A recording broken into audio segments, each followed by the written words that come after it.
believed one thing above everything else.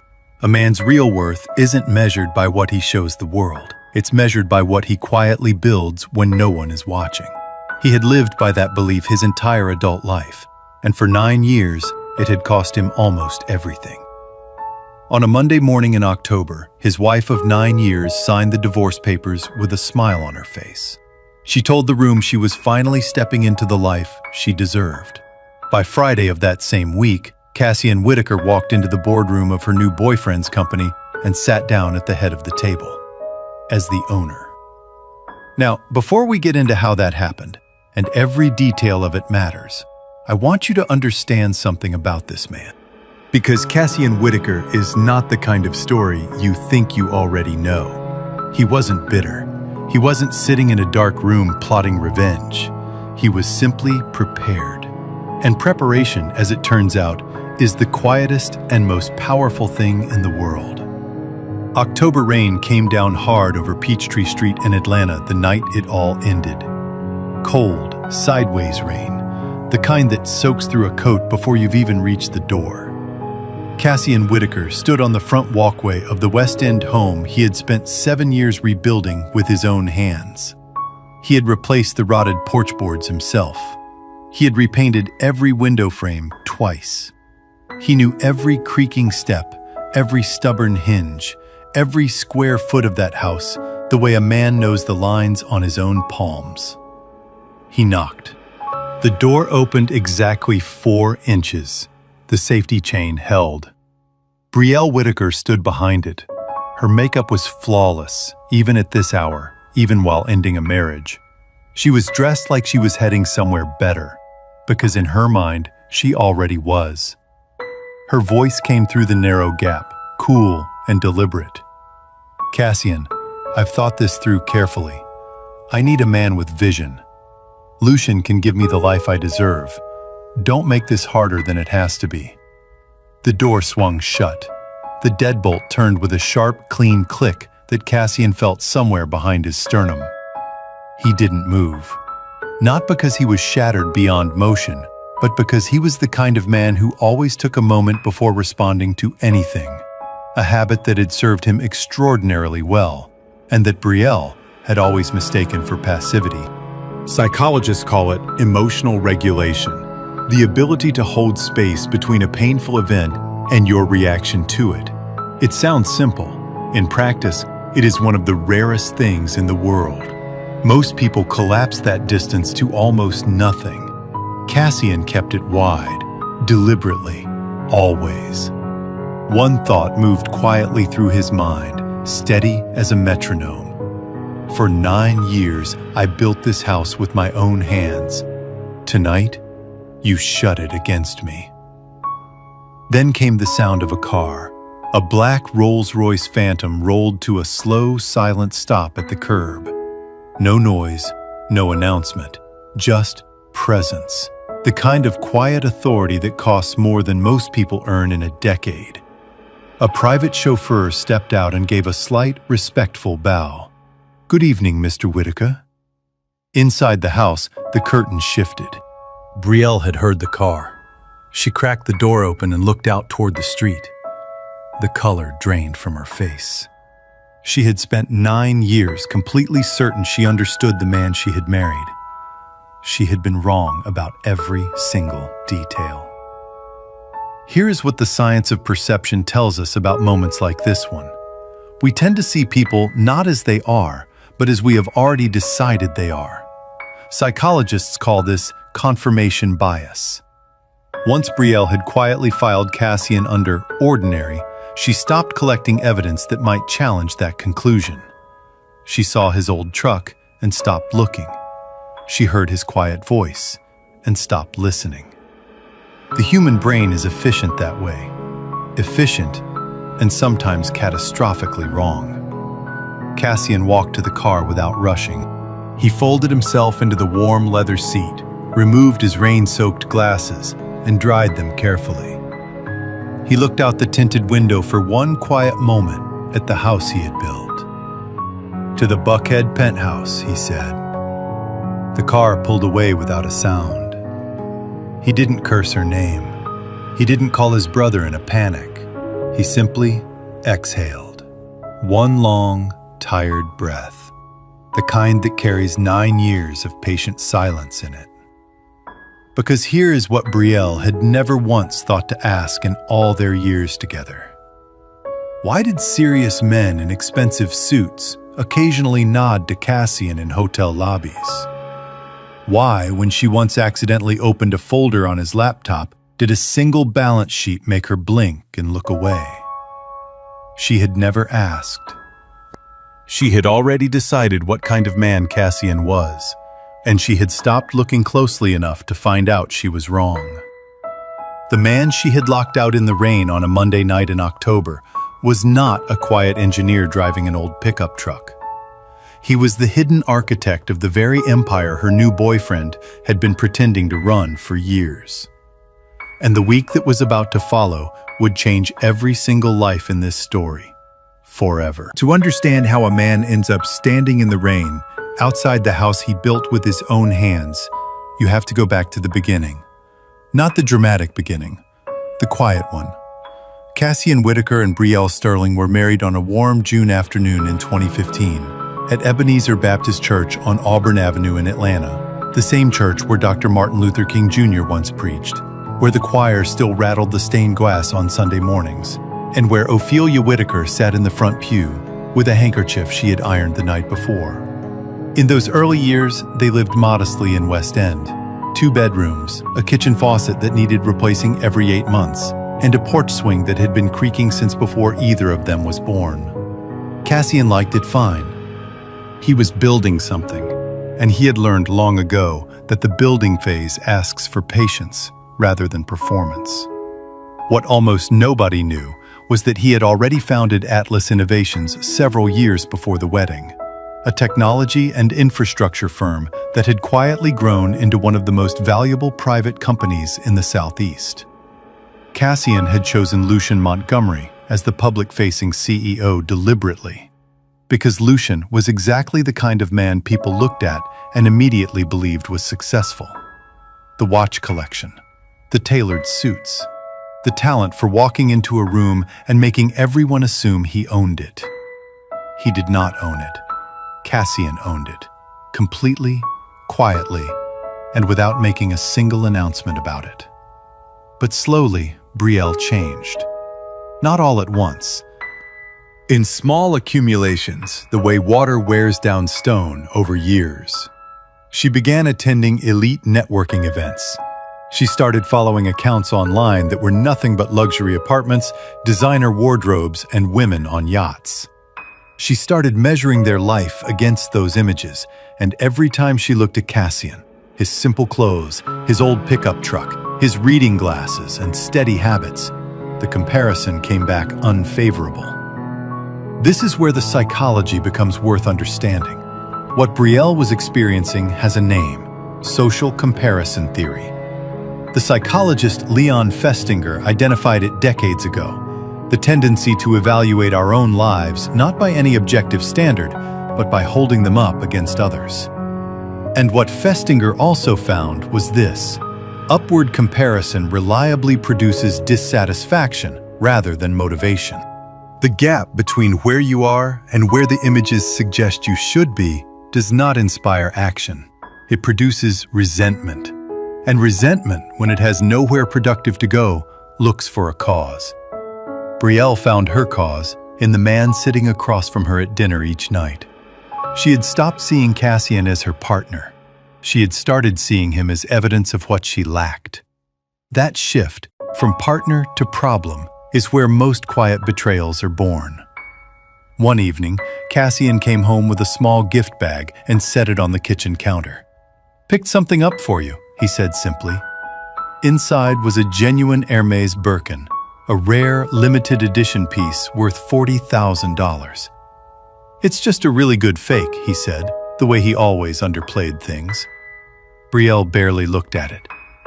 "Why would I carry a fake designer bag?" she said, and dropped it back in the bag.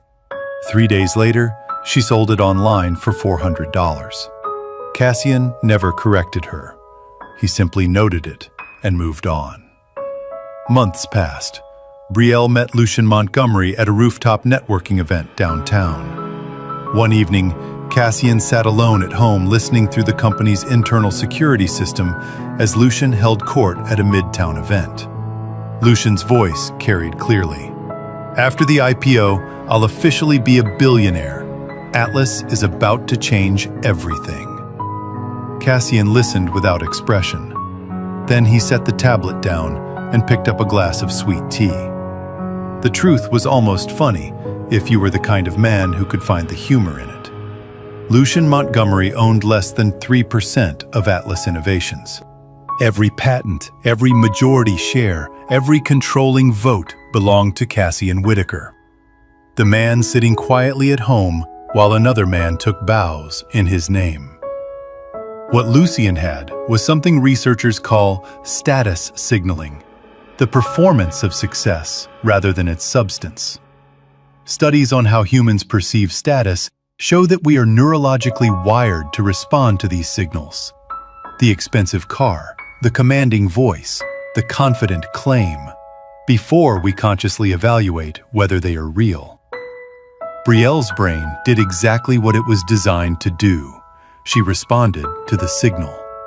She never checked the substance. Late that night, Cassian looked at an old photograph from their wedding day. Brielle's smile in that picture had been completely genuine. He was certain of that even now. He tore the photograph in half. Then he kept the half with her face and put it in the desk drawer without explanation, even to himself. His phone rang at 11:43. Ophelia Whitaker, who never called after 10. "Baby," she said, "Brielle is seeing Lucien." Cassian closed his eyes. He didn't raise his voice. He breathed once, evenly. How long? A pause. Long enough. That phone call happened 11 months before the divorce papers were signed. In those 11 months, Cassian Whitaker did not collapse. He called his younger brother Soren, a meticulous attorney who read a contract the way other people read a novel, slowly and looking for everything. Together, they began restructuring assets, documenting financial movements, building a record so thorough it would later make a judge go quiet. Dr. Amara Voss entered the picture around the same time. A physician at Grady Memorial Hospital, she had once worked at the same marketing firm as Brielle and had been on the receiving end of Brielle's particular brand of workplace cruelty. When Cassian's team reached out, she had documentation of financial misconduct tied to Lucien's executive accounts and had been waiting for the right moment. In the final weeks of the marriage, Brielle grew openly careless. She wore Lucien's gifts around the house: a diamond bracelet, new shoes, a gold watch she kept tilting toward the light. Lucien says successful men know how to reward a woman properly. Cassian looked at her steadily. "As long as you're happy," he said, with a quiet, tired smile. She didn't hear the weight underneath those 5 words. The following Monday, in a law office on Marietta Street, Brielle signed the divorce papers with visible satisfaction. Cassian signed everything without pushing back on a single line, because he already knew. There was exactly 1 week left before the truth came to the surface. Friday morning arrived the way Brielle had been imagining it for weeks. She woke up early, chose a deep burgundy blazer over a cream blouse, pearl earrings, and heels that added 2 inches she didn't need. She checked herself in the full-length mirror with the focused, measuring gaze of a woman who understood that appearances were the opening argument in every room she entered. She had earned this. The interview at Atlas Innovations was for the position of Director of Marketing, a senior role Lucien had referred her for personally. Given her professional background, she had no reason to doubt him. She just didn't know what was waiting on the 28th floor. She drove to Buckhead and parked in the underground garage of a glass and steel tower on Lenox Road. A young assistant met her at reception and led her to the elevator without unnecessary conversation. On the ride up, Brielle adjusted one earring and practiced the version of her smile that said, "I belong here." The elevator opened on 28. She stepped inside the boardroom and stopped. Cassian Whitaker sat at the head of the table. He wore a charcoal gray tailored suit she had never once seen before. He wore it the way men wear clothes when they have always belonged in rooms like this one, without thinking about it, without adjusting.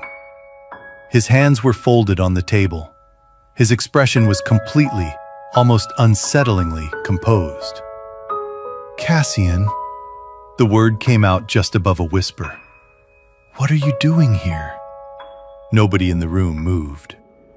"I'm the founder and chairman of Atlas Innovations," he said, his voice clean and level.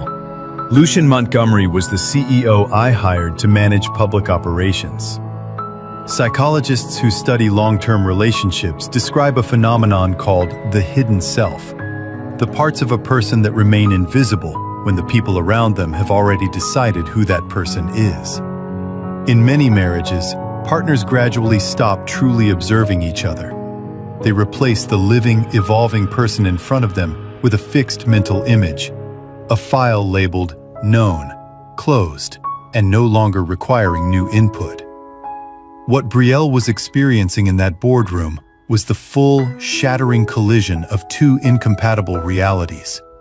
The brain, forced to reconcile these at once, produces something close to physical shock. She had looked at Cassian for 9 years. She had never truly seen him. "No," Brielle shook her head. "That's not possible. Lucian runs this company. He told me." "He told you what I allowed him to say publicly." Cassian pressed a button. The screen filled with photographs, hotel entrances, security footage, bank transfer records, text message logs, every detail of the affair laid out with 11 months of organized patience. At the far end of the table, Lucian stood up. "Cassian, this is a misunderstanding." Lucian, one word, delivered the way a door closes, final, unhurried, with no invitation to reopen. "You are terminated, effective immediately." 2 security officers appeared in the doorway. "I have a contract." "Your contract was voided when you violated your non-disclosure agreement," Soren said from 2 seats down without glancing up. Lucian looked at the officers. His shoulders dropped. He walked out of the room. The confidence that had filled every room he had ever walked into did not walk out with him. What happened to Lucian reflects something documented consistently in research on identity and status. People who build their entire sense of self around external markers, the title, the car, the performance of authority, have no interior foundation when those markers are removed. The structure collapses because there was never anything beneath it. Cassian could lose everything he had built and still know precisely who he was. That is not a small thing. That is, in fact, everything. Someone slid a folder across the table toward Brielle. It was a legal summons, documentation of shared confidential company information, financial transactions that crossed clearly defined legal lines, and written statements from 3 former colleagues. The folder dropped back to the table. Brielle's eyes filled. "You kept all of this from me?" she said. 9 years, Cassian." Something moved across his face. Not rage, not satisfaction. The contained, disciplined grief of a man who had already done his mourning in private. "I gave you 9 years to love me sincerely," he said quietly. "You made the choice to throw that away." He gathered his documents, said something quietly to Soren, and stood. He did not offer comfort. He did not linger for effect. He simply walked toward the door. 3 weeks after the boardroom, Brielle was sitting at the kitchen table in her apartment, not the West End house, not the life she had planned, eating cold takeout from a container she hadn't bothered to transfer to a plate. The television was on, but she wasn't watching it. She had been doing that a lot lately, keeping something running in the background just to fill the silence where her certainty used to be. Her phone rang. "Lucian," she answered. "You have to help me." His voice had nothing familiar in it. No charm, no performance, no the smooth confidence she had mistaken for strength. Just raw, stripped-down panic. "Cassian is buying up shares across the board. He's moving fast. He already controls 71%. Brielle sat forward. "What are you talking about?" "He's been repositioning for weeks. Quietly. Nobody saw it. I need you to call him. You're the only one who might get through." "He won't take my calls, Lucian." A brief silence. Then, in a voice utterly free of apology, "Then figure something else out. I can't lose everything because of you." The line went dead. Brielle set the phone face down on the table and didn't move. "Because of you." From the outside, that phone call is a textbook example of a psychological pattern called intermittent reinforcement. A cycle in which unpredictable moments of warmth and reward are mixed with coldness and withdrawal, creating a far stronger emotional dependency than consistent affection ever could. It is the same mechanism that keeps a person returning to a slot machine, not because it always pays out, but because it sometimes does, and the uncertainty makes the reward feel more significant when it arrives. Lucian had been intermittently rewarding throughout his relationship with Brielle. Lavish one week, distracted the next. Flattering when it served him, dismissive when it didn't. That cycle had felt, incorrectly, like passion, like the electric unpredictability of someone worth chasing. Cassian, by contrast, had been consistently present, reliably kind, steadily loving over 9 years. And human psychology, at its most self-defeating, tends to undervalue what is consistent. We habituate to steady goodness the way we habituate to the hum of a furnace on a winter night. We stop noticing it right up until it goes cold and the silence becomes unbearable. 3 words on a phone call, and just like that, the slot machine had stopped paying out entirely. Within 72 hours, every major financial outlet covering Atlanta business broke the same story. The Atlanta Business Chronicle published it first, and it spread fast. Regional networks, national feeds, social media, where it moved the way stories do when they carry the right combination of wealth, hidden identity, and a protagonist nobody had seen coming. Cassian Whitaker, silent founder of Atlas Innovations, had completed a majority acquisition and was named executive chairman. The Montgomery era of leadership was dissolved effective immediately. The story that stopped people wasn't the numbers. It was the details behind them. For years, Lucian Montgomery had been the face of Atlas. He had delivered keynote speeches at conferences, accepted industry awards on behalf of the company, sat for a magazine profile that called him one of the most compelling young executives in the Southeast. He had inhabited the role with complete convincingness. He had built none of it.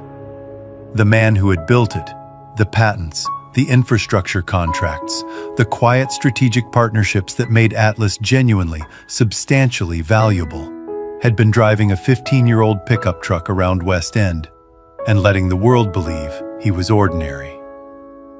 Atlanta sat with that for a moment. Then it wasn't sitting quietly anymore. Lucian, facing the collapse of his professional standing and a deepening legal investigation tied to the financial irregularities Amara had documented, did what certain people do when the structure comes down around them. He redirected the damage towards someone else. He gave a brief interview from what appeared to be an airport lounge.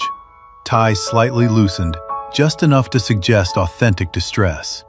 "I was manipulated in this relationship too," he said. "Brielle was not an innocent party. I made mistakes, but she pursued this relentlessly." He named her specifically, twice. Then he transferred the remaining accessible funds from his executive accounts into offshore holdings and boarded a flight with no disclosed destination. He was gone. Brielle watched the broadcast in her apartment, alone. on the same television she had been leaving on for background noise. She sat motionless through the entire segment. The man she had dismantled her marriage for had used her name as a shield, handed her to the media like an item no longer needed, and left the country. No warning, no call, no apology. This is called scapegoating, the psychological displacement of personal guilt onto another person in order to protect one's self-image when accountability becomes unavoidable. It is one of the most consistent behaviors in people who have built their entire identity on appearing successful and blameless. When the image cracks, they do not look inward. They look for someone to hand the blame to. Brielle had been, for Lucien, many things over the course of their relationship. In the end, she was his exit strategy. That is the ruthless arithmetic of a connection built entirely on performance. When the performance can no longer be sustained, the people involved in it get discarded along with the props. Meanwhile, Ophelia Whitaker posted a short video from the front porch of her new West End home. She had not planned to go viral. She was not performing for an audience. She was simply a 62-year-old woman sitting in a wooden chair with her hands folded in her lap, speaking with the quiet, unshakable dignity of someone who had watched her child be underestimated his entire life and had run out of patience for pretending that was acceptable.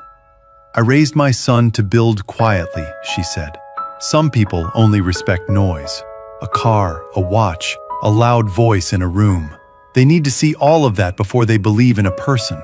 But character reveals itself over time. My son's character has been revealing itself his whole life. Most people just weren't paying close enough attention." She paused and then added softly, "He never once asked me to feel sorry for him. I want you to know that about him." The video was 4 minutes long. It received over 3 million views in 48 hours, shared by church groups, sorority chapters, small business networks, and community organizations across Atlanta and far beyond it. What made it move that way wasn't the drama. It was the absence of drama. One woman, one porch, one plain and undeniable truth. Research on what psychologists call moral elevation shows that witnessing genuine integrity produces a measurable physical response in people, a warmth in the chest, a pull toward becoming better. Ophelia's video, without trying to do any of that, produced it in millions of strangers. Integrity, when it is finally fully visible, moves people in a way no spectacle ever can. Then Dr. Amara Voss published a formal statement. She did not hold a press conference or seek out a reporter. She posted a clear, carefully written account on a professional platform under her full name and credentials, because she was not a woman who did things halfway. She described specifically what Brielle Sterling Whitaker had done to her over 2 years at their former workplace. Feedback designed to sound professional while targeting confidence. Exclusions engineered to appear accidental. A sustained campaign of small humiliations aimed at someone newer and quieter and easier to isolate. Former colleagues confirmed every incident. Several of them had been waiting for years for someone to say it first. The professional consequences came immediately and completely. Every pending marketing partnership Brielle had been developing closed within a week. 2 agencies withdrew pending interview invitations with no explanation. Her employer in Buckhead terminated her contract, citing reputational concerns connected to ongoing legal proceedings. She applied for 4 positions in 10 days. She did not hear back from any of them. There is a principle in social psychology, sometimes called the compound cost of character.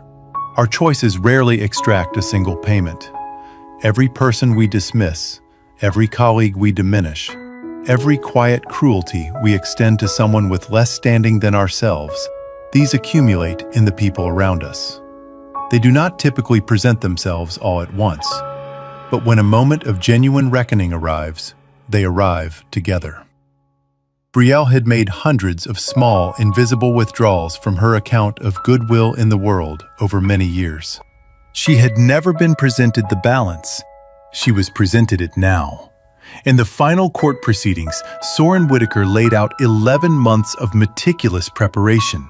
Asset protections established and verified, financial movements documented, every major decision accounted for, with the unhurried precision of someone who had been building toward this moment from the first phone call. The judge listened carefully. Then she ruled.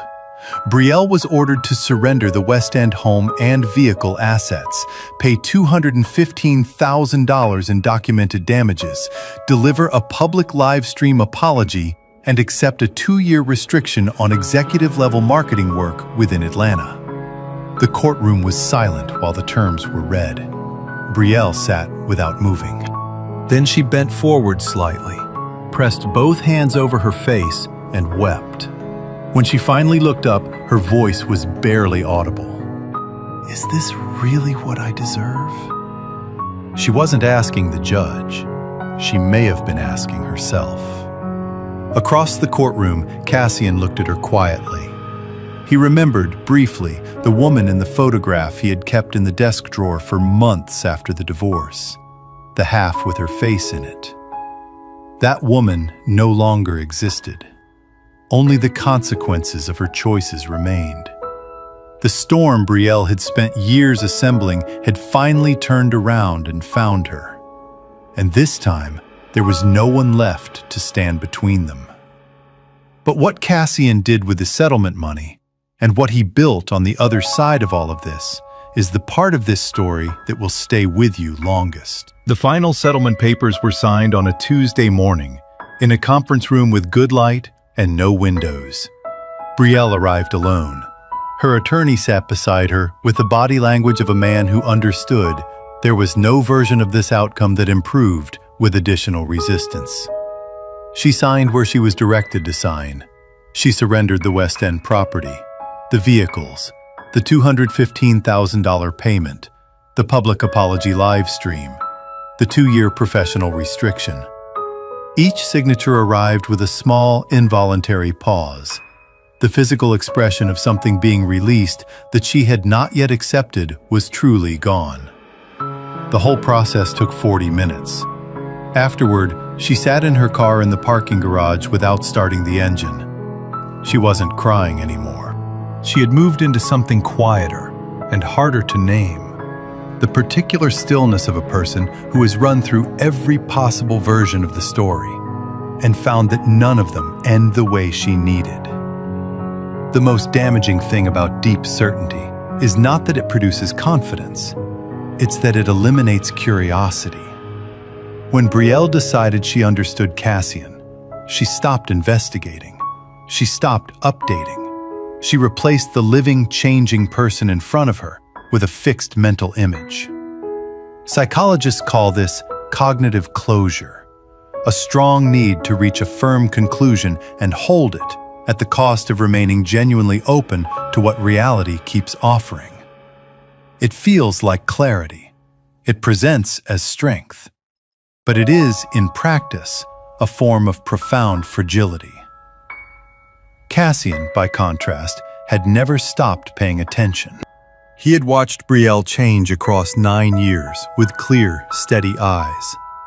He noted every shift, observed every signal, and updated his understanding continuously, even when that reality was causing him real pain. That quality is not merely emotional discipline. It is a form of wisdom, and it is rarer than most people realize.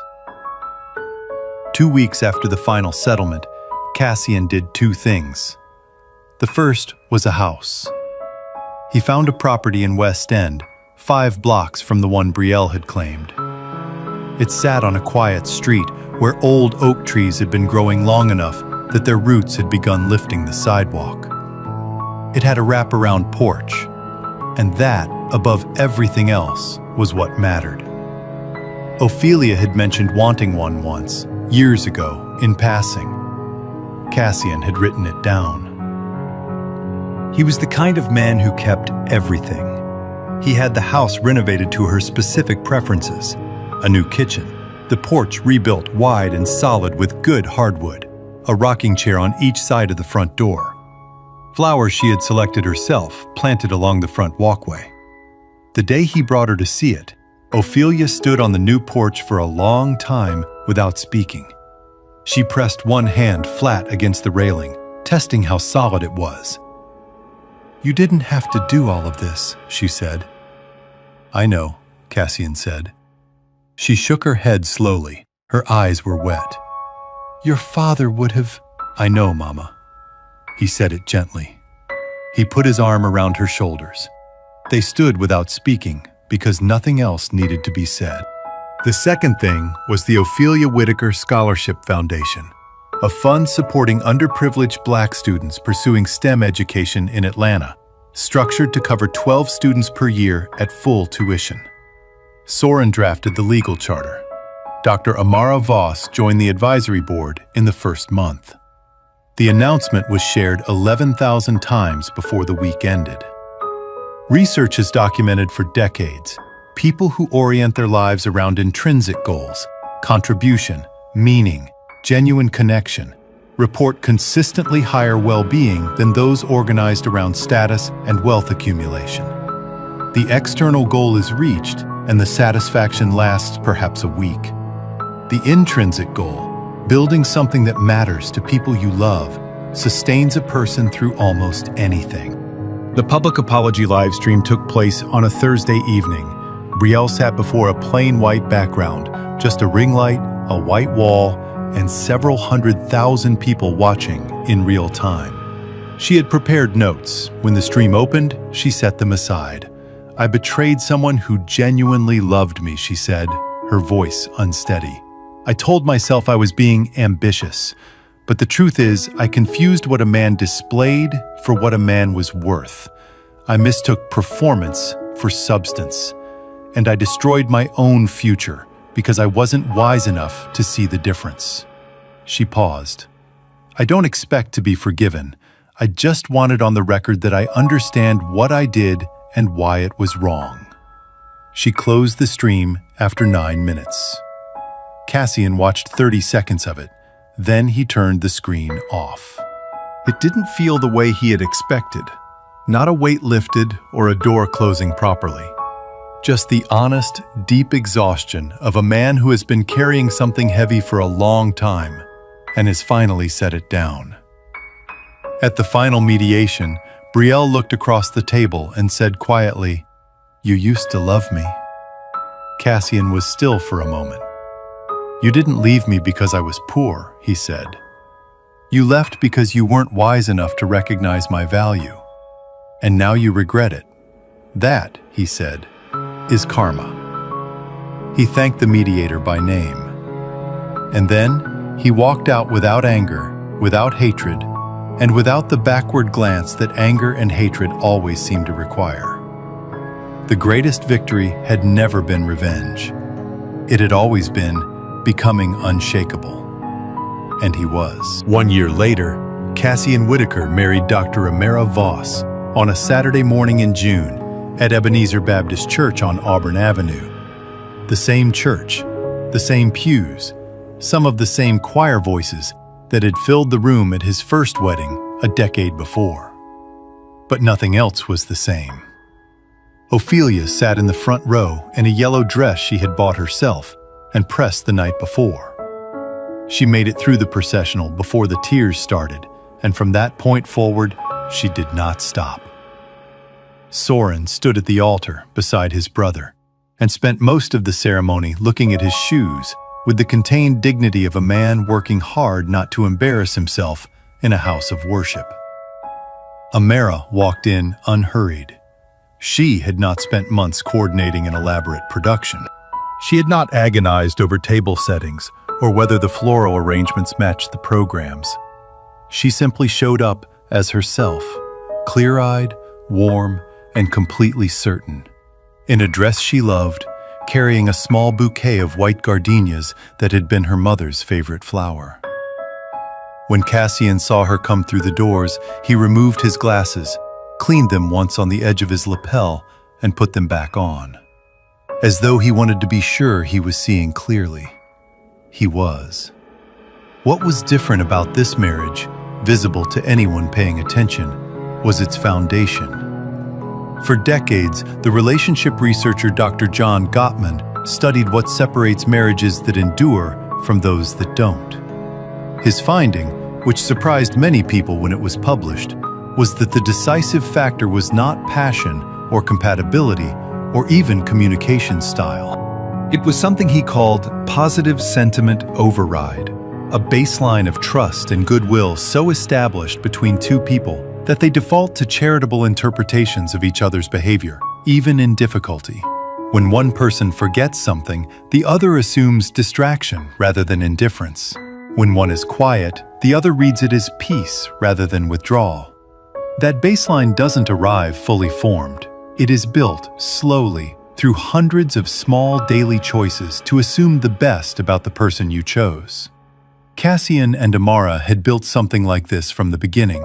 Not because their relationship was uncomplicated, both of them carried real history, but because they were people who had already learned, through loss, what it cost to get this wrong. They approached each other with the particular care of people who understood that love is not a discovery. It is a construction project, and it requires showing up with intention every single day. Brielle had once had access to a man who understood this instinctively. She had looked directly at it and decided it wasn't enough.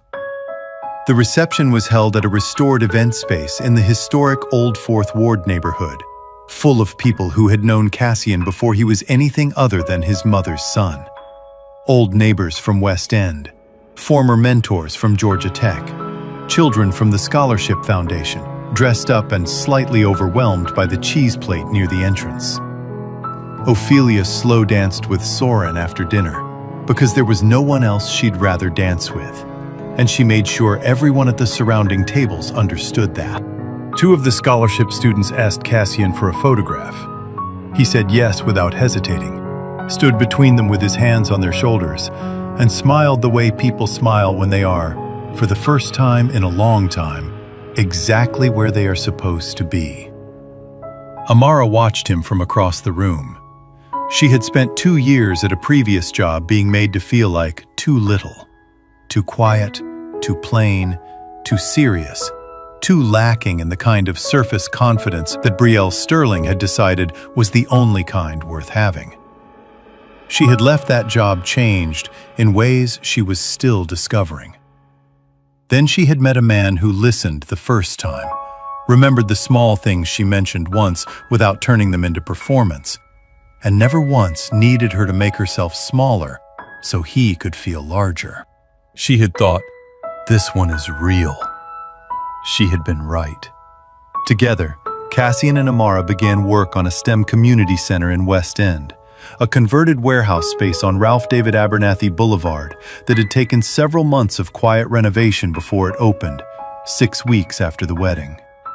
It offered free tutoring, a robotics lab, a small reading room, and a weekly mentorship program that connected local high school students with working engineers, physicians, and attorneys from across Atlanta. Ophelia came every Tuesday without fail. She brought sweet tea in a large thermos and always maintained, with convincing innocence, that she had not also baked a full sheet cake at home that happened to need finishing by Thursday. The children called her Miss Ophelia. She called each of them by their full name, first and last, because she believed that was what made a person feel truly seen. One rainy afternoon in October, Brielle found herself in West End. She was working as a courier driver, the work that had been available when professional references could no longer be gathered. She drove a practical sedan and listened to audiobooks between deliveries and was, slowly and without drama, beginning the difficult process of becoming a person who had lost the story she told about herself and had not yet assembled the new one. That process, when it is honest, takes much longer than people expect. She was looking for an address on Ralph David Abernathy Boulevard when she saw the community center. The lights on inside. The glass doors open to the cool October air.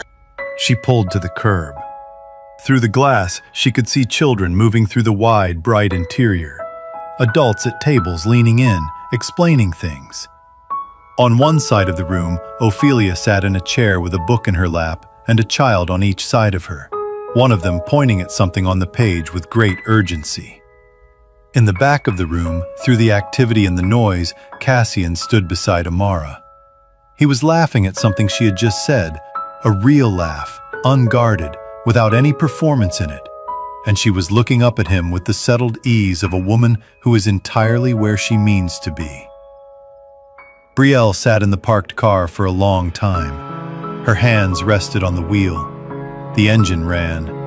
The rain came down on the windshield in the quiet, gray way it does in Atlanta in October when summer has finally, fully let go. She didn't move. She just looked through the glass at the life that could have been hers. The life that had been right beside her for 9 years, patient and faithful, and asking for nothing more than to be recognized. And she felt its full dimensions all at once. I understood it too late, not as self-pity, not as an excuse, as a plain, complete fact.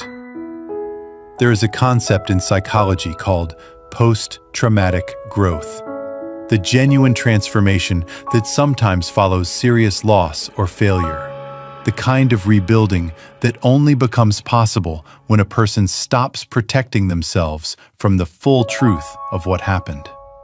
Research shows that the people who experience this kind of growth are rarely the ones who minimize their losses. They are the ones who sit inside them completely, feel their actual weight, and allow that weight to change the direction they move in next. Whether Brielle would find her way through to that, whether the woman sitting alone in that car in the rain would eventually become someone her mistakes had genuinely taught rather than merely punished, was a question only time could answer. But the first step is always the same. You have to stop looking away. That evening, Cassian drove to a cemetery in the West End neighborhood, close to the church where he had been married twice, baptized once, and where he had, many years ago, said a long and difficult goodbye to his father. He stood at the grave while Atlanta glowed warmly behind him. The October light was going gold and horizontal, the way it does at the end of a day when the sky decides to be generous about the ending. He lowered his head and spoke quietly. "I never got revenge, Dad. I just kept building." The wind moved through the old oaks above him, slow and without any hurry. "I think that's what you would have told me to do." He stood there for a while, not sad exactly, and not triumphant, just fully present in a moment he had earned by getting through every moment before it. Then he walked back to his car and back to his life. This story reminds us of something simple that most of us learned the hard way. We stop looking at the people we love the most, not out of cruelty, out of familiarity. We see the same face across the breakfast table for 30 years, and somewhere along the way, we decide we already know everything that face has to say. Here is what I want to leave you with, something small and specific and worth trying this week. Think of one person in your life who has been quietly showing up for you, not making noise about it, not asking for credit, just showing up, the way Cassian did, fixing things, remembering things, staying when leaving would have been easier. Tonight or tomorrow morning over your first cup of coffee, write that person a note, not a text. A handwritten note on whatever paper you have nearby. The back of an envelope is fine. 3 sentences. What you noticed, what it meant, what you would miss if it were gone. Fold it. Leave it somewhere they will find it. That is it. That is the whole lesson. Brielle never wrote that note. She never sat still long enough to notice what she had. And by the time she understood what was in front of her, she was sitting alone in a parked car in the rain, looking through glass at someone else's life. Don't let that be your story. The people quietly building beside you deserve to be seen while you can still tell them so. These scripts are born from genuine human creativity and a desire to confront social truths. AI acted as a co-pilot, helping organize thoughts so that powerful messages of fairness, forgiveness, and human potential could touch hearts worldwide. Production team, story and screenplay by Quinn Fung. Character development and visual conceptualization by Chris Nguyen. Video scripting and scene adaptation by David Nguyen. A passionate team dedicated to bringing this story to life.